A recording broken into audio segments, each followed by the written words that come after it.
Cathy Saulnier, je suis responsable de la formation au conseil conjugal et familial à la FCCC. La formation au conseil conjugal et familial, elle est née il y a fort longtemps. Dès 1961, il y a un petit groupe de professionnels qui a importé le conseil conjugal et familial en Angleterre.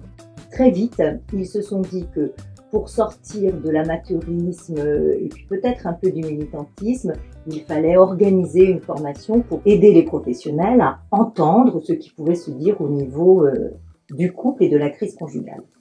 Dans les années 75, il y a eu plusieurs décrets qui sont sortis autour de l'IVG, autour de la contraception. Et là, en France, il y a eu un mouvement où s'est organisé le travail en centre de planification et d'éducation familiale. En même temps, l'État a dessiné les contours d'une formation en 400 heures. Et d'ailleurs, l'architecture de la formation aujourd'hui, c'est toujours celle-ci. Elle est composée en 3 modules. Chacun de ces modules-là s'attache à une des activités du conseiller conjugal et familial.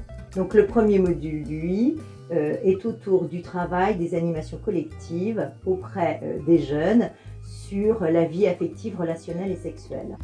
Le deuxième module, lui, est davantage consacré aux activités de la planification, c'est-à-dire comment on va mener des entretiens de première contraception, les entretiens pré-IVG également.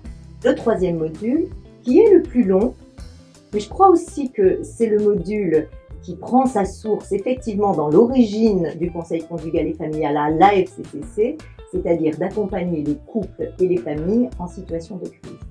On va beaucoup travailler, par exemple, avec les jeux de rôle.